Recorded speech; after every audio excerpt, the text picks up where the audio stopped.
Kauna-unahan sa Pilipinas. NBC Manila Broadcasting Company. DZRH, member, kapisanan ng mga broadcaster ng Pilipinas.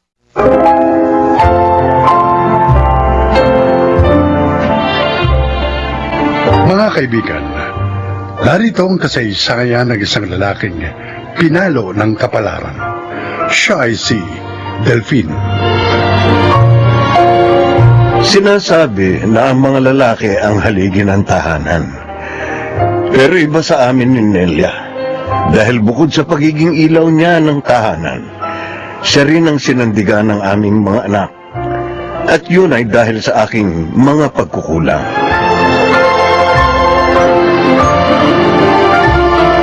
Ay, salamat. Natapos din ang trabaho natin sa buong linggo, Delphine.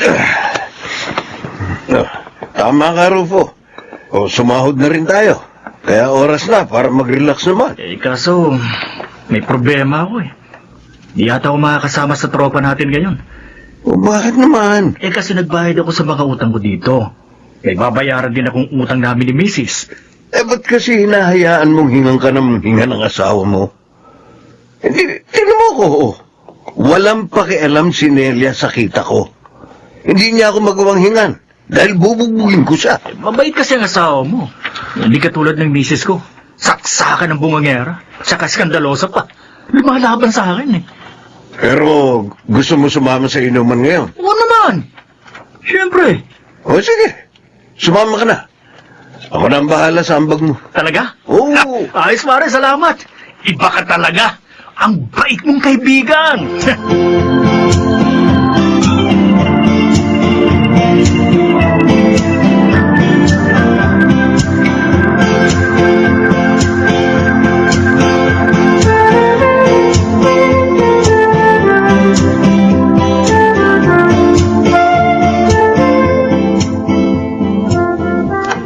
Halika na, Mona. Kumain na tayo. Luto na itong sinangag at tuyo. Si Boyat naman, mamaya pa yun. Nay, meron po sana akong sasabihin sa inyo. Ano ba yun? Kasi po kailangan ko na magbayad para sa project namin. Inabunuhan po yun ng leader namin eh. Hiyang-hiya na po ako. Ganun ba? Sige, bibigyan kita. Pero pasensya na ha. Hindi kita may bibigyan ng baon. Kapos na kasi ako, anak. Alam mo naman, walang ibinibigay na pera sa akin ng tatay nyo. Okay lang po. Madalas naman wala akong baon eh. Basta ang mahalaga, makapagbayad po ako. May binili nga pala akong ilang perasong pandesal. Baonin nyo ni Boyet sa school. Magdala na rin kayo ng tubig para kahit wala kayong pera, hindi kayo magugutom doon. Di po ba?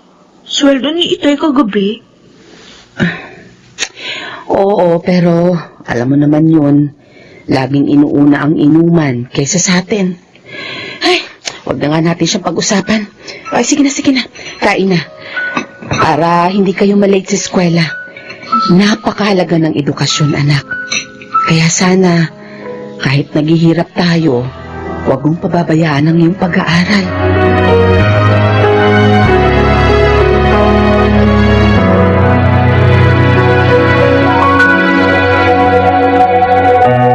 Intoy, nadala mo ba yung mga pasalubong natin kay Ami? Opo.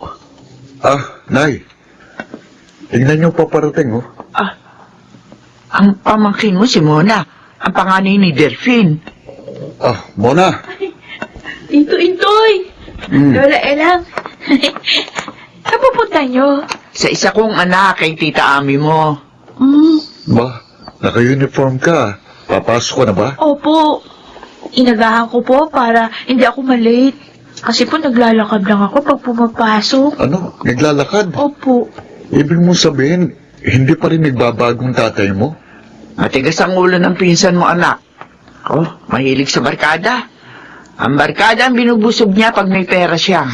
Kawawa naman itong mga pamangkin ko. Sumabay ka na sa amin, Mona. Idadaan ka na namin sa school. Ay, salamat po, Tito Intoy. At saka ito, kunin mo rin ito. 1K? Bigay po ito, Tito. Para sa inyo yan ni Boyet. Gamitin nyo sa mga pangangailangan niyo sa school.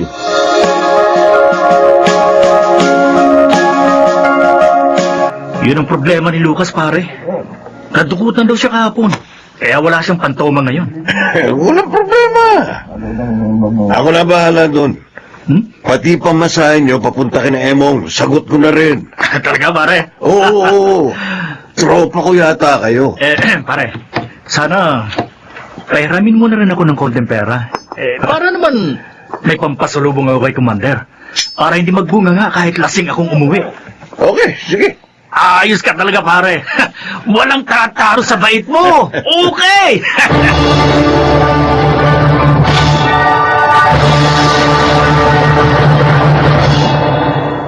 Mona, O, binigyan ka kamo ng 1,000 ni Intoy nung makalawa.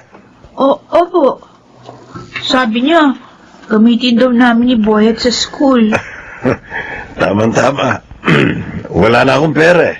Akin na yung 1,000. Oh? Huwag mong pakialaman ng pera ng mga bata, Delphine. Nelia, ubus na ang pera ko. Kaya kailangan ko yun. Inubos mo sa barkada mong pera mo. Eh, di manghiram ka sa kanila. Ibabalik ko rin sa sweldo. May lakad ako mamaya. Dapat may dala akong pera. Sige na. Muna, kunin mo yung pera. Oo. Wag. Wag kang sumunod sa kanya. Lumabas ka na, Mona. Sige na. Sige po, Inay. Bakit mo pinalabas si Mona? Kinakalaban mo ba ako? Ha, Nelia? Kilala mo ako, Delphine. Lahat ng pagpapasensya ginagawa ko. Tiniis ko ang bisyo mo. Kinaya ko. Pati ang obligasyon mo sa ating pamilya. Isa lang ang pinakikiusap ko. Huwag mong sasaktan ng mga anak natin, ni huwag mong gagalawin ang para sa kanila. Magsalita ka parang kaya mo na ako, ah. Lalabang ba sa akin? Ha?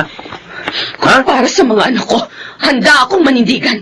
Makikipagpatayan ako kung Inay, ang lakas po ng bagyong ito. Baka bumaha na naman po dito sa atin. Ay, hindi naman tayo makakaiwas sa mga ganitong pangyayari, Mona. Habang nandito tayo sa lugar na to nakatira. Kasi naman si Inay, ayaw kayo tulungan. Kaya tuloy hirap na tayo. Hindi pa rin ako nagsasawa sa paglapit sa Diyos. Na sana'y loobin niyang magbago na ang tatay ko. Mabuti pa, anak. Tulungan niyo ako ng kapatid ko. Iayos na natin ang mga gamit dito sa bahay. Opo. Para hindi mabasa ng baha. Maghanda na rin tayo para sa paglikas kung kinakailangan.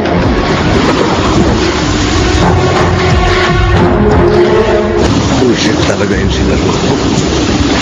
Di ba ako pinatulog sa kanila? Si Lucas. Ayaw. Bullshit talaga. Ako na nga nagpainom eh. Iwan lamang lang ko kung saan. Ito. Sugod tuloy ako sa ulang yan. Halos hanggang tuhod na pala ang baha dito sa daan. Isip talaga ako. Lulusong tuloy ako sa baha ngayon. Sadala niyong mga dilat at bigas, Chang Elyang. O kumusta naman ang magaling kong pamangkin, ha? Ayun ho, 3 araw nang hindi pumapasok sa trabaho niya. Bakit? Oo, sabing inalis na siya doon. Ay, hindi naman ho. 3 araw na kasi siyang may lagnat. Masakit din ang katawan niya. Baka nagkatarangkaso, kaya ganon. Yung nga din hong iniisip ko. Sumugod ho kasi siya sa malakas na ulan at baha nung 1 linggo. Painumin mo na lamang ng gamot sa tarangkaso. Pinapainom ko naman ho. Ewan ko ba, nagtataka nga ho ako kasi parang hindi tumatalab sa kanya ang gamot. Ano? Tao yun naman kasi, oo. Abaya sa sarili. Napapansin ko rin hong parang naninilaw ang balat niya. Nelia, Ay, tulungan mo ko. si Delphine. Si Delphine. Tulungan niyo ako. Ang sakit ng katawan ko. Ha? Hinihilaw pa ako. Nelia, tatawagan ko si Intoy. Dadalhin natin sa ospital ang pamangkin ko. Kailangan malaman natin kung ano sakit niya.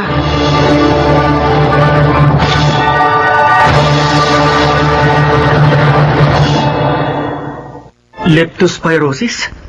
Yun bang sakit nga, Nelia? Oo, Rufo. Sabi ng doktor, maaaring nakuha niya yun nang lumusong siya sa baha. Teka. Baka nung gabing umuwi siya ng lasing. Kasi naman si paring Delphine, sobra kong uminom eh. Ay, problema namin ngayon ng pera para sa mga gastusin niya sa ospital. Nelia, pasensya na ha. Kapos din kasi ako eh. Sige, may trabaho pa ako eh. Alis ako. Wala ni isa man sa barkada ng asawa ko makakatulong sa kanya. Ni hindi man lang nila dalawin.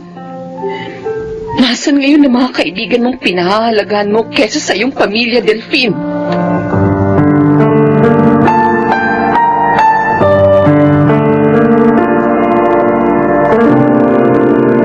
Delphine, ay bisita ka. Bisita? Sino? Kami, Pinsang Delphine. Uy, Entoy. Tiyangin lang. O ano? Kumusta ka na, pamangkin? Sorry, Ho Chang. Hindi ko pinakinggan ang mga pangaral niyo sa akin. Siguro, palo ito sa akin ng kapalaran. Dahil sa mga pagkakamali ko.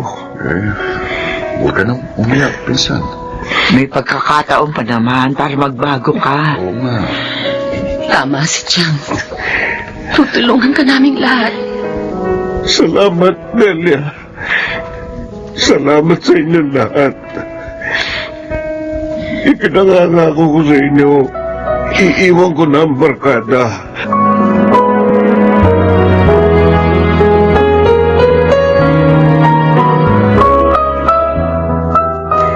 Parang Delphine. O ano? Nakuha mo na ba ang sahod mo? Oo, Rufo. Bakit? Kasi naghihintay ng tropa. Alam mo na, namiss ka namin. Pasensya na. Marami kaming utang na dapat bayaran eh. Ha? Dahil sa pagkakasakit ko. Ganun ba? Naku, sayang naman. Sige, sa ibang araw na lang. Ayoko na, Rufo. Kalilimutan ko na ang bisyo. Magbabagong buhay na ako. Natuto na ako sa nangyari sa akin.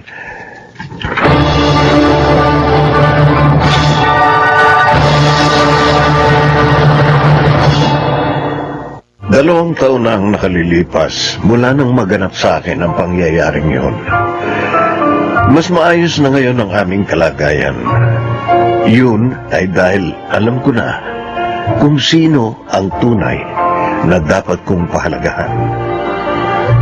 Salamat na lamang, hindi sumuko sa akin ang aking asawa. Naging sandigan ko siya sa panahon ng aking kahinaan. Ako si Delphine. Ito ang aking buhay. Minsan, nagiging kasangkapan ng karamdaman upang ituwid ang tao sa kanyang kamalian. Mga nagsiganap, Jeneline de la Cruz, Rosana Villegas, Susan Robles, Maynard Landicho, Phil Cruz, at Lionel Benavin sa papel ni Delphine. Naglapat ng angkop na tunog Jerry Mutiang, ang musika Buboy Salonga, supervisyong teknikal Eric Lucero at Bong Mier, creative consultant Phil Cruz, production assistant Anching Cruz. Ito'y mula sa panulat ni Telma Corporal Alcantara at direksyon June Martin Legaspi at Maynard Landicho Jr. Ito ang aking buhay.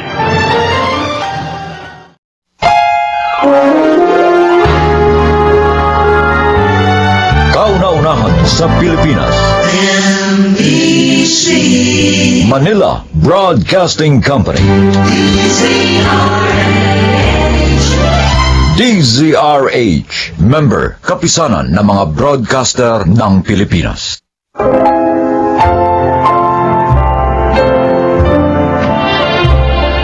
Magandang araw po mga kaibigan. Maririnig natin ang paglalakad ng isang yaya at ng mga pagsubok at tagumpay na kanyang pinagdaanan at nakamit sa kanyang buhay. Siya ay si Sabel.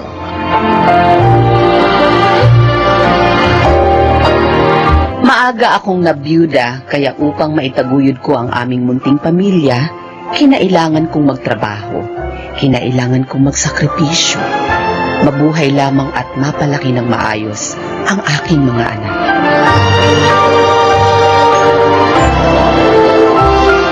Oh, kainin mo na ito, anak, para tuluyan ka ng gumaling. Diba sinabi ko sa'yo, ayokong kumain. Bakit bang kulit-kulit mo? Dayan, kailangan mong kumain para manumbalik agad ang lakas mo. Galing ka sa sakit, kailangan mong bumawi.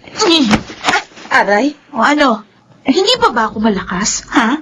Gusto mo lakas ako pa yung paghataw sa'yo nitong unan? O, ano, isa pa? Ha? ay, tama na.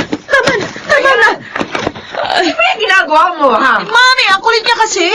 Ayokong kumain pero pinipilit niya ako. Ay, sige na, Sabel. Ako na bahala dito. Sige po, Maglinis ka ma'am. muna ng banyo doon, ha? Opo, ma'am, opo. Dayan, sinabihan na kita na huwag mong sinasaktan ng yaya mo. Ang kulit niya nga, Mami. Naiinis ako sa kanya. Alam mo ba kung ano mga sinasakripisyo niya? Para lang maalagaan. Ano ba yan? Sigurado ka bang gamot yan? Oo, nakikita ko si nanay naglalaga nito eh. Baka lalong sumakit ang tiyan ko dahil dyan, ha, Winmar? Di yan. Wala ka bang tiwala sa akin? Kailan ba kita ipinahamak? Ha? Sige na nga. Oh, inom na. Okay na. Yan. Oh, ayos. Ang pait. Ganyan Bait talaga naman kapag herbal medicine. Grabe, ayaw mo wala Alam ng mo, kung lasa. hintayin pa natin si nanay, baka kung ano na mangyari sa'yo. Sigurado gagabihin na naman yun. Nag-aalaga ng ibang bata tapos tayo pinababayaan. Ginagawa naman yun ni nanay para sa atin. Kung hindi siya magtatrabaho, wala tayong kakainin. Pwede naman siya maghanap ng ibang trabaho kung gusto niya eh. Ang sabihin mo, mas gusto niya dun sa malaking bahay. Kasi siguro, nakakain siya ng masasarap na pagkain dun. Winmar, huwag kang nagsasalta ng ganyan kay inay. Hindi naman siya ganyan tao. Oo nga naman, Winmar. Nay, Nay, mabuti nakauwi ka na. Kanina pa sumasakit ang tiyan ko eh. Oh, ano yung pinapainom mo sa kapatid mo? kayo na mag-asikaso sa kanya. Ay, Ay, pasensya na kayo kay Winmar, ha? para namang hindi ako sanay sa ugali ng kakambal mo. Namimiss ka lang noon. Madalas ka kasing wala. Pero ako, naiintindihan kita. Salamat, Renmar. Salamat sa pangunawa mo.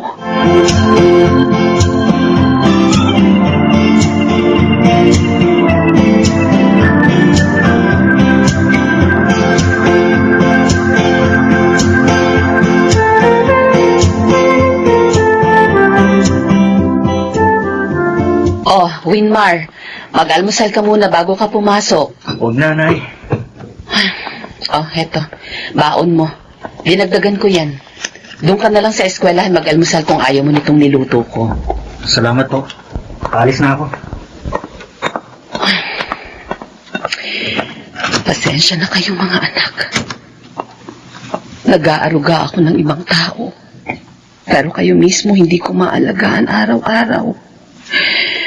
Patawarin niyo sana ako.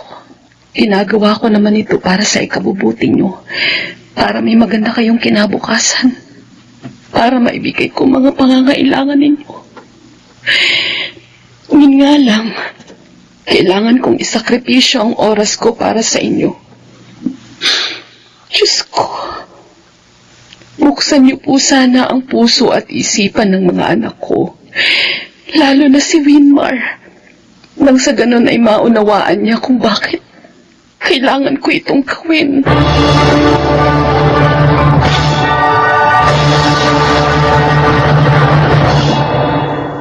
Yaya, ilipat mo ang channel ng TV. Sige. I'm home. Dad! Good evening, sir. Sabel, kunin mo nga itong mga bag ko. Ay, akin na po. Ang mom mo. Nasa kwarto na si Mommy, Daddy. Teka, ano itong mga papel na to? May project daw po si Dayan, kaya tinutulungan ko siya, sir. Dayan? Yes, Dad. Sige na, Isabel. Ipaghanda mo na lang muna ako ng kape. Sige po. Dayan, Dad. hindi mo tutor si Isabel. Hindi kasama sa trabaho niya ang igawa ka ng assignment o project. Bakit siyang pinagagawa mo nito? I'm so pagod, Daddy. Ayusin mo yan.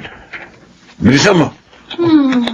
At ayoko nang malaman uli na pinagagawa mo ang yaya mo ng project mo. Naintindihan mo ba? Nay, ang aga naman. May iniwan siya kalmusal. Kumain ka na lang. Ikaw, Tapos na ako. sinabi mo bang kailangan niyang pumunta sa school? Dapat siyang umattend sa meeting? Aatin naman yata si Chang Eva para kay Ronnie. Siya na lang din ang umatin para sa atin. O sige, sasabihan ko na lang si Chang. Wala noon. Palagi namang ibang tao ang nagmi-meeting para sa atin. Winmar, Kahit nga sa mga recognition rights natin, hindi nagagawang umatin din nanay. Kaya ako, nawawala na akong ganang maging honor student. Kasi hindi naman siya nag-isabit ng medalya para sa atin. Palagi siyang wala sa mga importanteng okasyon sa buhay natin.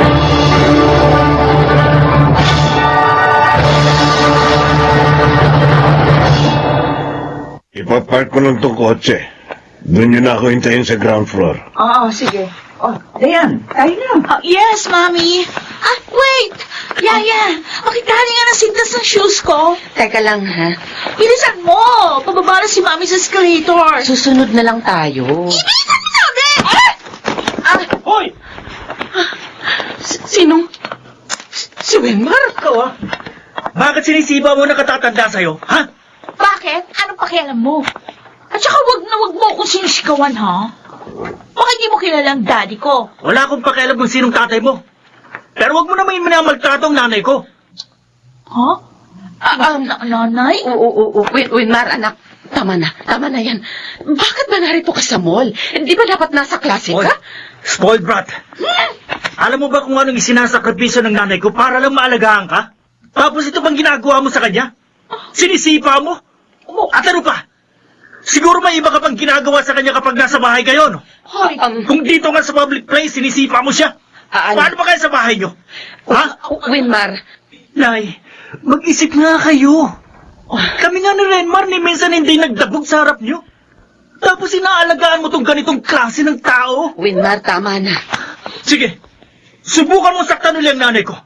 Ako ang makakalaban mo. Na po kayo, ma'am. Patawarin niyo po ang anak ko. Ako na pong humihingi ng paumanhin para sa kanya. Sabel, Huwag niyo po sana akong tanggalin sa trabaho, ma'am. Kailangan ko po ito. mula ng bata si Dayan, ikaw na nag-alaga sa kanya. Tiniis mo lahat, pati na ang pagiging moody niya, at madalas nasasaktan kanya. Ang totoo nga niyan, hinihintay lang namin ang sermon na magpaalam ka. Pero hindi mo yung ginawa. At hanggang ngayon, inaalagaan mo pa rin si Dayan. Hindi ikaw ang kailangang humingi na paumanhin, kundi kami. Ma'am, Patawarin mo kami. Dahil hindi namin kayang palakihin ng maayos si Dayan.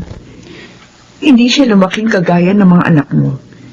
May paggalang sa matanda, kayang ipagtanggol ang magulang nila. At alam kung ano ang mali at tama. Marami kaming pagkukulang kay Dayan. At siguro, panahon na para kami na lang ang mag-alaga sa kanya. ma'am, Panahon na rin para maalagaan mo na maayos ang mga anak mo. Sabel, bibigyan kita ng puhunan para makapagtayo ka ng isang maliit na negosyo. At nang sa ganun, hindi mo na kailangang umalis sa bahay niyo.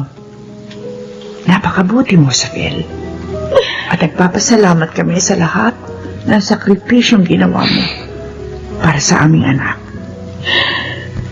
Maraming salamat.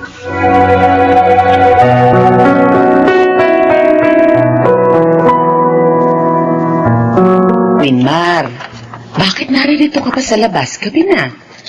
Matulog na po kayo, Nay. Anak, salamat. Salamat. Saan? Sa pangunawa mo. sa pagmamalasakit mo sa akin. Salamat sa pagiging mabuting anak. Kahit napakarami kong pagkukulang sa inyo ni Renmar. Hindi naman ako mabuting anak. Hindi totoo yan. Wala nga akong magawa para makaalis kayo sa trabaho yun eh.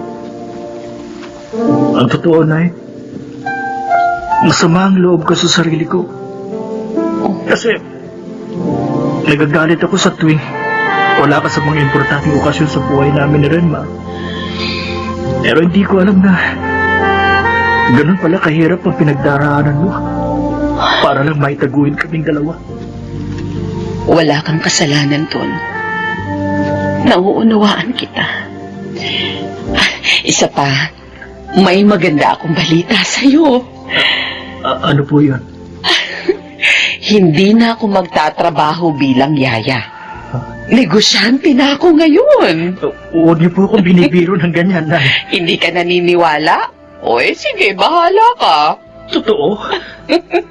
Tara na, pumasok ka na at isasara na natin itong pinto at bukas, sabay-sabay tayong mag-aalmusal.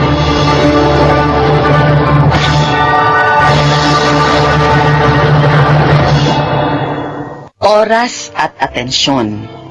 Ito ang isa sa pinakamahalagang pangangailangan ng ating mga anak. Kapag hindi natin ito naibigay sa kanila, kahit ipaliwanag natin ang dahilan kung bakit nawawalan tayo ng oras at atensyon sa kanila, hindi nila yun mauunawaan. Para sa kanila, walang kapantay ang panahong ginugugol natin para bigyan sila ng oras. Ngayon, naibibigay ko na yun sa kanila at gusto kong habang nabubuhay ako, maramdaman nilang una ang Diyos at pangalawa sila sa prioridad ko. Ako si Isabel at ito ang aking buhay. Iba't ibang uri ng sakripisyo ang ginagawa ng bawat ina at ama para sa kanilang mga anak. Gayunpaman, lahat ng iyon ay may iisang dahilan: pagmamahal.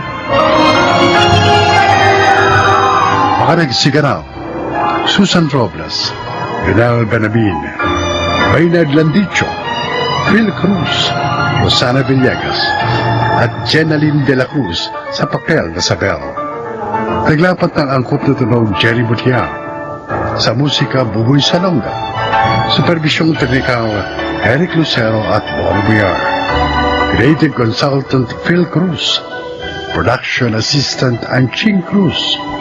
Ito'y mula sa panulat ni Rita Labanon. Sa direksyon, June Martin Ligaspi at Maynard Landicho Jr.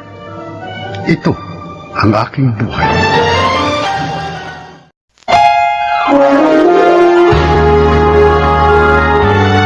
Kauna-unahan sa Pilipinas. Manila Broadcasting Company. DZRH, member, kapisanan ng mga broadcaster ng Pilipinas.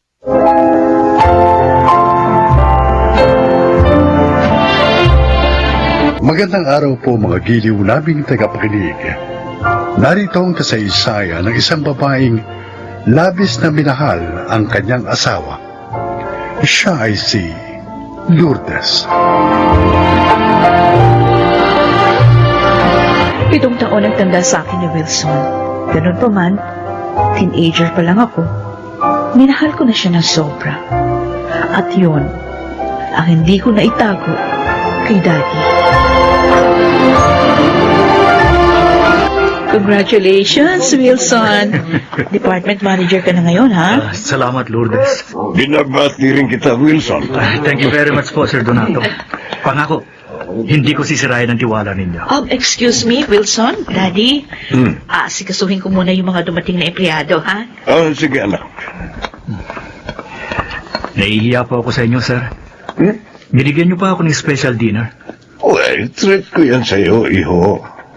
Dahil sa pagiging masipag at tapat mong empleyado ko for 12 years. May ba ako? Bakit nga ba hanggang ngayon hindi ka pa nag-aasawa? kaya mo namang bumuhay na ng pamilya. Wala pa naman akong girlfriend, sir. Isa pa, marami pa akong pangarap sa buhay. Tulad ng, ano? Gusto ko magkaroon ng sariling negosyo para mabuhay ko ng maginawa ang pamilya ko. Yung babaeng pakakasalan ko. Hanga ako sa pananaw mo. Kaya lang, kulang pa yung ipon ko para sa negosyong gusto ko. Magkano naman ang kulang? Mga 300,000 pa. Maliit lang pala. Pero hindi madali mangutang, sir. Mahihiramin kita. Ho? Hindi po kayo nagbibiro?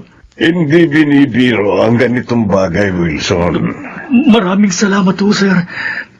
Pangako, oras na kumita kagad ang bubuksan kong business. Babayaran ko kagad kayo. Kaya lang, lahat ng pera ko, inilalaan ko kay Lourdes. Ang gusto ko kasi, mapabuti siya kahit wala na ako. Ang totoo nga, gusto ko mag-asawa na siya. Ho? Pero wala pa ho siyang nobyo. Pero, may mahal na siya. Matagal na. At ikaw yun, Wilson. Sir Donato? Mahusay pumili ang anak ko. Dahil bagay kayo. Responsible at masipag ka. At ang aking anak naman, isang responsableng babae. Magiging mabuting asawa siya sa'yo.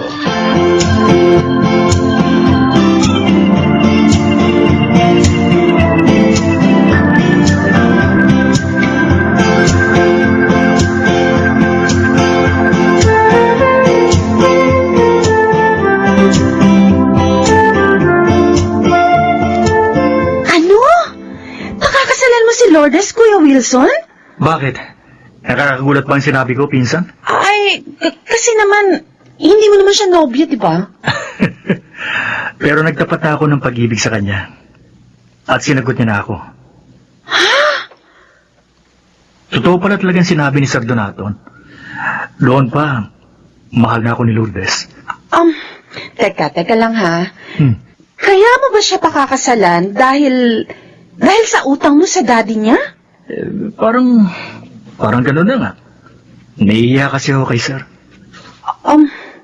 Kuya, mahirap yung gagawin mo. Baka hindi rin magtagal ang pagsasama niyo ni Lourdes. Matututunan ko naman siguro siyang mahalin. Pareho naman kaming walang katipan eh.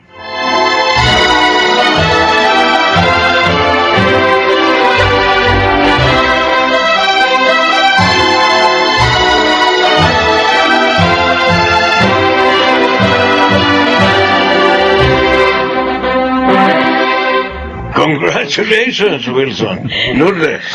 Thank you po, Daddy Donato. Thank you, Daddy. O ngayon, pwede na ako mamatay. Panatag na ako. Dad, huwag mo naman sabihin yan. Dahil may mag-aalaga na sa iyo, anak. Hindi ka na mag-iisa. Oh, Dad, ayoko marinig yung salita ng ganun. Siya nga naman ho. Makakasama pa namin kayo ng matagal. Kung sa bagay, dapat nga pala, bago ako mamatay, makita ko muna ang aking magiging apo sa inyo.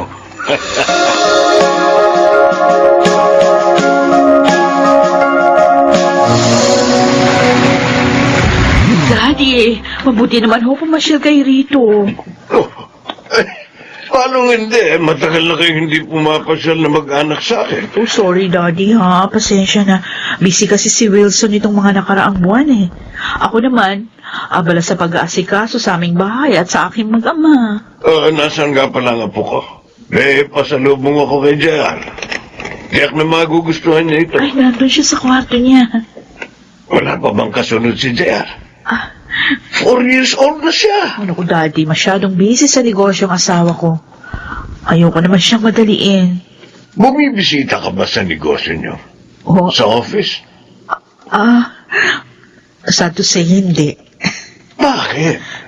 Dapat bilang asawa ni Wilson, alam mo rin ang tungkol sa negosyo niya. Alam ko naman ho yung tungkol sa negosyo niya. Hindi ko nga lang magawang bumisita sa office kasi nga, dahil sa pag-asikaso pa lang sa asawa ko, naku, kulang na yung panahon ko. Mahal na mahal mo talaga si Wilson. Daddy, Siya po ang buhay ko. Anak, huwag mo namang kalimutan ang iyong sarili. Magtira ka rin ng pagmamahal para sa sarili mo.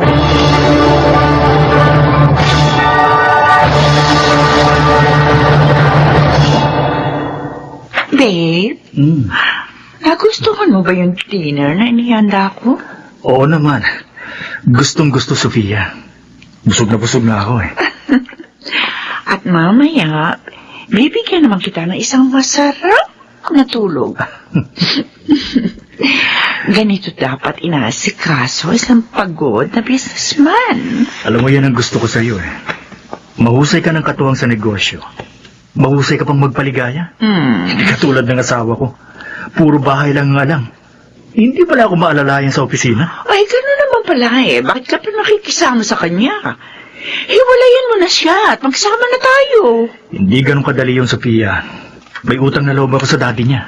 Oh, pero di ba bayad ka na sa hinira mo doon sa matanda? Oo, matagal na. Ay, di pwede mo nang iwan yung anak niya. Gusto ko, kung iiwan ko si Lourdes, yung may dahilan. Ayoko masira ako sa mga tao. Lalo na sa mga koneksyon ni Daddy Donato. Teka. Alam ko na. Alam ko na kung anong dapat natin gawin. Paano? Sa paraang naisip ko, siya ang masisira sa mga tao. At ikaw ang siyang magiging kawawa. Ma'am Lourdes, Bakit ka na pa rito? Anong sadya mo? ay, ipinakukuha po sa akin ni Sir yung isang cellphone niya na naiwan dito sa table, sa kwarto niyo. Oo, naiwan pala niya yun. Hindi ko napansin. Ayan, hindi ko tuloy nahabol sa kanya. Sandali lang ha, kukunin ko sa loob ng kwarto. Ay, naku. Tiyak na namumroblema si Wilson ngayon. Ang cellphone pa naman na yun ang lagi niyang ginagamit sa kanyang mga transaction. Huwag mo na ilabas yan, Lourdes. Bakit ka pumasok dito sa kwarto? Lumabas ka. Huwag kang mag-alala. Lalabas din ako. Pero pagkatapos ng gagawin, Huwag! Ano ba? Bitiwan mo ko? Ano ba? Maawa ka! huwag ka na magpumigla. Sandali lang naman ito. Huwag! Ha? Huwag!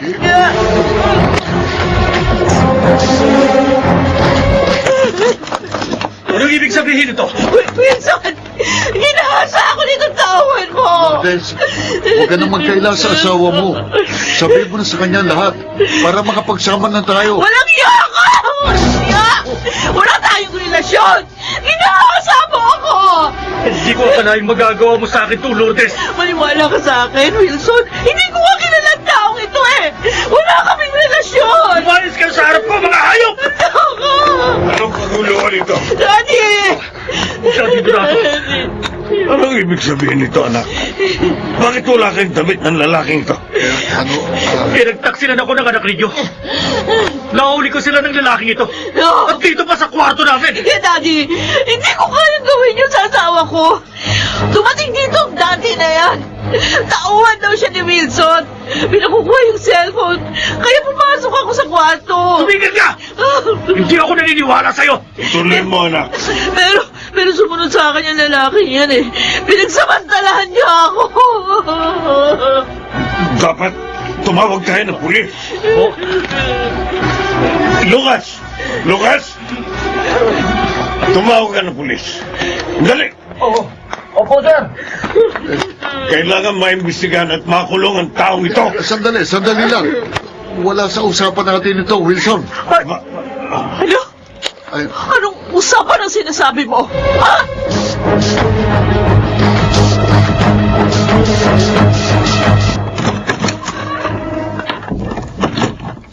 Ikaw, si Sofia, di ba? Ako nga. Sino ka? Walang niyo ako. Ay, walang iya kang magpasluma ka. Sino ka para sampalin ako? Alam mo ba, pwede kitang kasuhan? Ako ang magdedemanda sa'yo. Dahil ako ang babaeng pinaghahasaan niyo ni Wilson sa pinsan mong si Dante!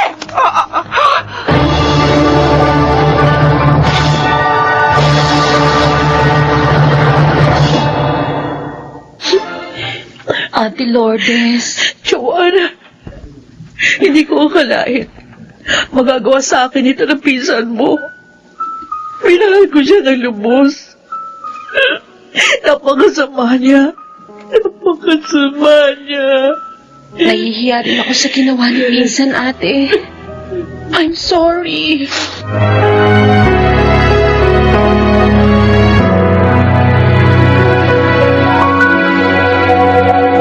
Lourdes! Lourdes, patawarin mo na ako. Pakiusap. Alang-alang ba na sa ating anak? Matatanggap ko sana.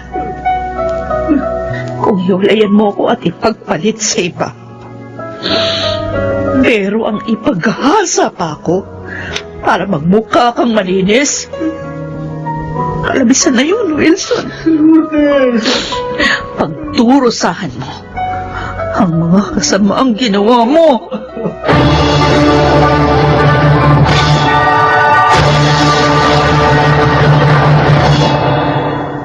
Hanggang ngayon, nakabilanggo pa rin sina Wilson at Dante. Ako naman, maligayang nabubuhay at itinataguyod ang aming anak. Malungkot man ang naging wakas namin ng aking asawa. Minamahal ko ang alaalang iniwan niya sa akin. Ako po si Lourdes at ito ang aking buhay. Importante na ang tao ay marunong makontento sa mga bagay-bagay na kanyang nakakamit upang ang kaligayahan sa kanya ay manatili.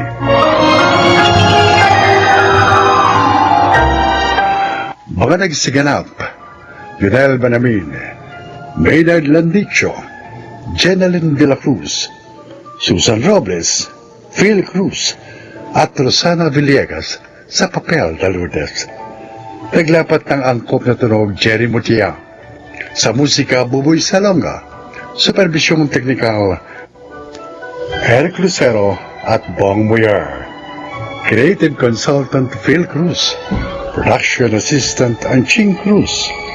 Ito'y mula sa panulat ni Elma Corporal Alcantara. Sa direksyon, June Martin Legaspi at Maynard Landicho Jr. Ito ang aking buhay.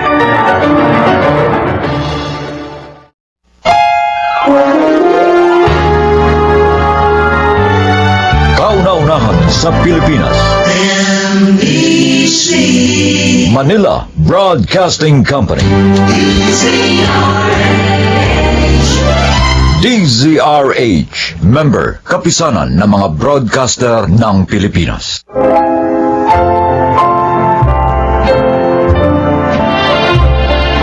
Magandang araw po mga kaibigan. Maririnig natin ang kwento ng isang ina na sinubukang protektahan ng kanyang anak mula sa katotohanang tudurog sa kanyang puso at pagkatao. Siya ay si Adelaida. Pamilyang binuo ng ina at amang mapagmahal at responsable. Ito ang uri ng pamilyang pinangarap ko para sa akin nag-iisang anak. Ito rin ang uri ng pamilyang kinamulatan niya.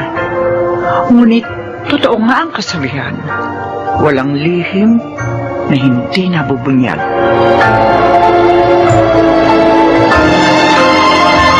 Oh, Mike. Bakit higap ka ng hikab?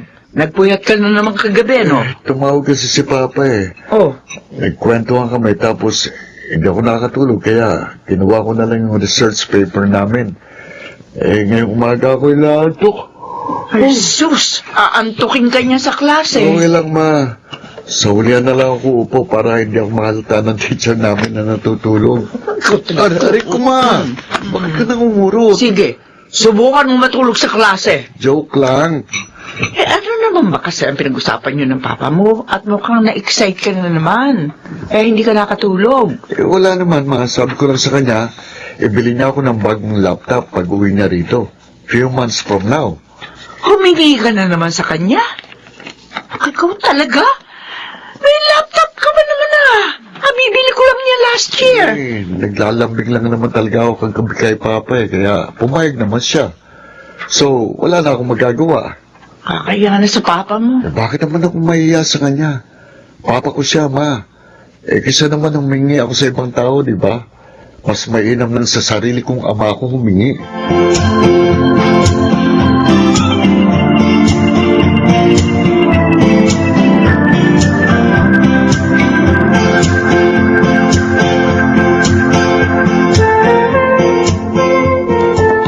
Ate, sabi mo nun, sasabihin mo sa kanya kapag graduate na siya ng high school. Eh, anong petsa na? Ka-graduate na siya ng college, hindi mo pa rin nasasabi ang totoo. Kung ikaw ang nasa kalagayan ko, natitiyak ko mahihirapan ka rin. Ay, alam mo, kung ako nasa kalagayan mo, baka graduation pa lang sa kinder ni Makmak, sinabi ko na sa kanyang sumakabilang bahay na ang papa niya. Ay, naku, Ina, oo. Ate Adele, habang tumatagal, lalong nasasanay si Makmak sa buhay na mayroong isang ideal family. Napilit mong ipinararana sa kanya. Ang inaalala ko lang, baka sa ibang tao niya pa malaman ng totoo. Bahala ng Diyos. Kung dumating ang panahon yun, edi haharapin ko na lang. Pero sa ngayon, hindi ko talaga kayang saktan ng anak ko. Hindi ko kayang pagmasdan ng mukha niya. Habang pinagtatapat ang isang malungkot na katotohanan.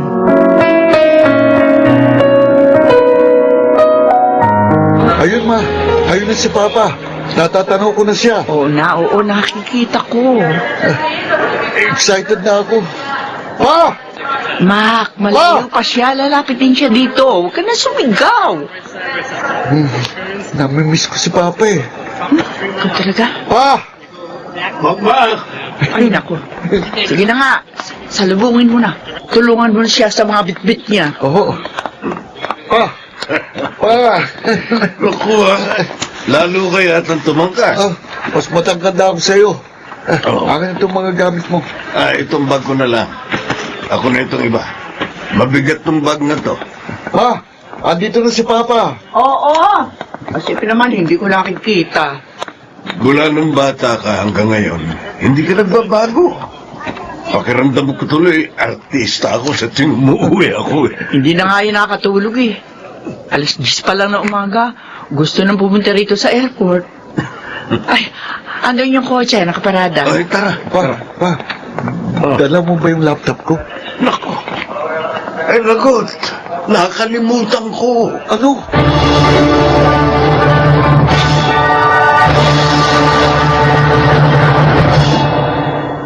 Ikaw lang ang hinihintay ko, Adelaida. Kung gusto mo nang sabihin sa kanya ang totoo, tutulungan kitang magpaliwanag. Kuya, natatakot ako. Ay, Wala ka namang pamilya. Hindi ba pwedeng magpanggap ka na lamang na tatay niya habang buhay? sa totoo lang, sa ganitong edad, naiisip ko, paano kung bigla akong magkasakit o kaya atakihin? Paano kung bigla akong mamatay? Tatanggapin kaya ako sa langit, gayong halos 2 dekada akong nagsinungaling sa isang inosenteng bata. Kuya, Nakokonsensya na rin ako sa ginagawa natin kay Makmak. Oo, masasaktan siya. Pero, kahit anong gawin natin pagpapanggap, hindi na natin mababago ang katotohanan, Adelaida.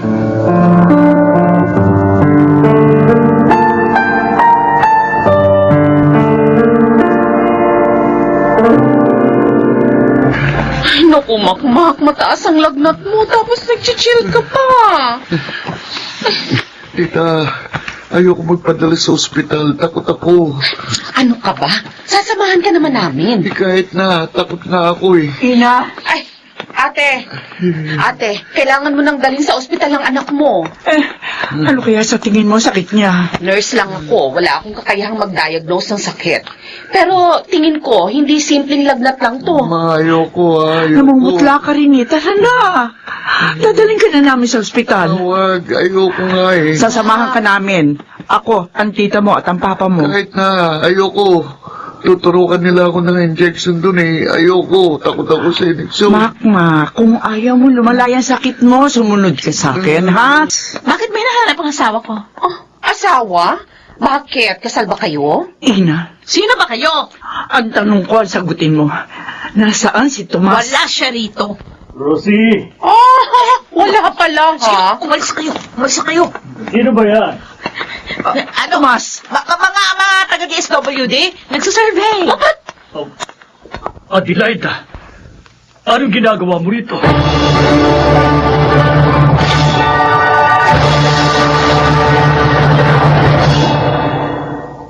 Oh, nahiga ka rito. Dandahan. Okay na ako, tita. Thank you. Mag-iingat ka sa susunod, ha? Kung ayaw mo na uling makonfine sa ospital ng ilang linggo. Eh, hindi ko naman gustong magkasakit ah. Oo na. O siya, marami. Si Papa. Ha? Nasa labas. Oo, nasa labas. Si Mama. Tatawagin ko. Bakit? Ano bang kailangan mo? Wala naman. Gusto ko lang silang makakita. Makmak, Bakit, tita? tandaan mo, love na love ka ni tita, ha? Alam ko yan, tita. May sakit ka man o wala, masaya o malungkot, nandito lang ako. Tawagin mo lang ako kapag kailangan mo ako, ha? Okay, thank you, tita.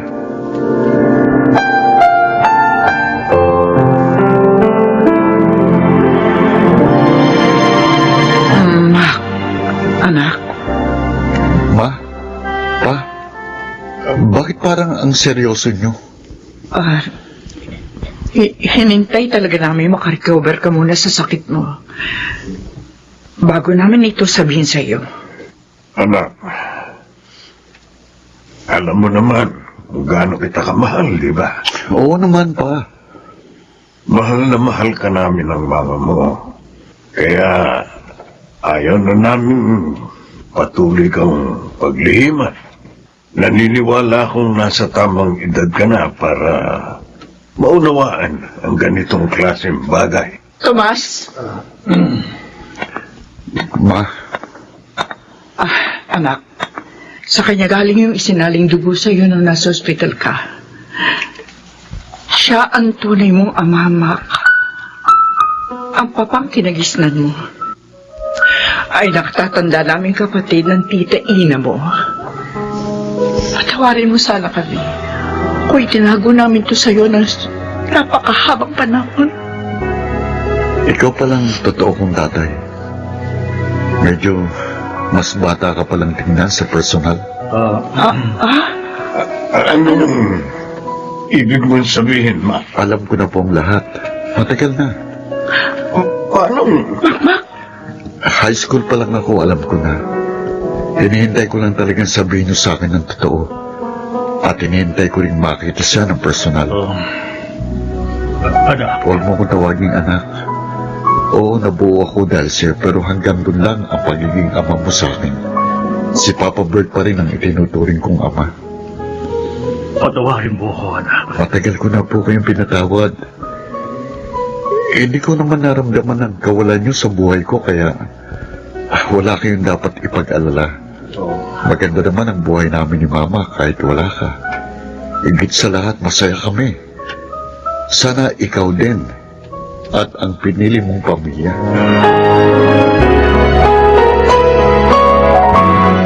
My goodness! Hindi na ako mapakalik kanina sa trabaho. Akala ko darating ako dito na parang may nangyaring dilubyo. Pero, ate, totoo bang sinabi ni Kuya Bert? Alam mo, kahit ako, hindi rin ako makapaniwala. Ay, para ako nabunutan ng tinik sa lalamunan kanina.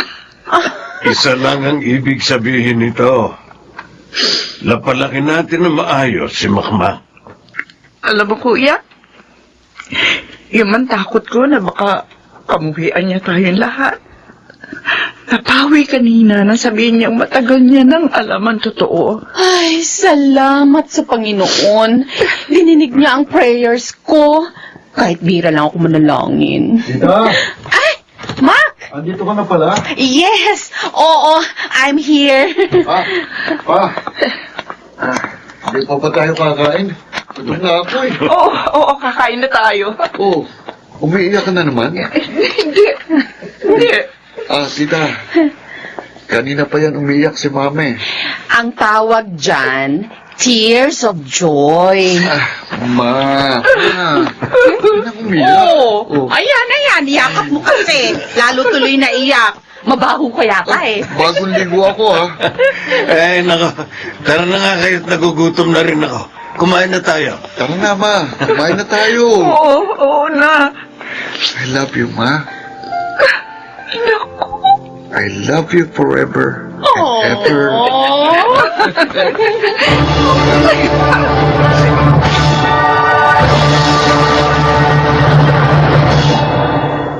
Ilang taon na nakakalipas mula na mangyari yun. Pero hanggang ngayon, sariwa pa rin sa alaala ko ang lahat. At yan ang pinakamasayang sandali sa buhay ko. Doon ko napatunayang hindi pala ako nagkulang sa anak ko. Naramdaman niya ang pagmamahal namin sa kanya, kaya hindi siya natinag kahit ng pinakamasakit na katotohanan ng kanyang nalaman. Ako po si Adelaida, at ito ang aking buhay.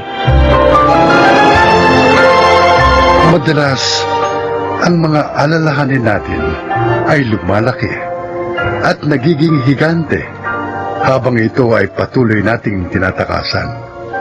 Ngunit kapag hinarap natin ito ng buong tapang, malalaman nating nasa isip lang pala natin ang lahat.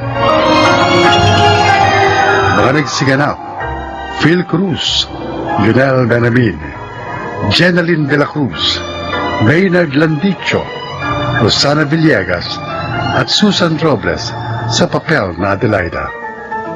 Naglapat na angkop na tunog Jerry Mutia, na musika Buboy Salonga, supervisyong teknikal Eric Lucero at Bong Mayar, creative consultant Phil Cruz, production assistant Anching Cruz. Ito'y mula sa panulat ni Rita Labano, sa direksyon June Martin Ligaspi at Maynard Landicho Jr. Ito ang aking buhay.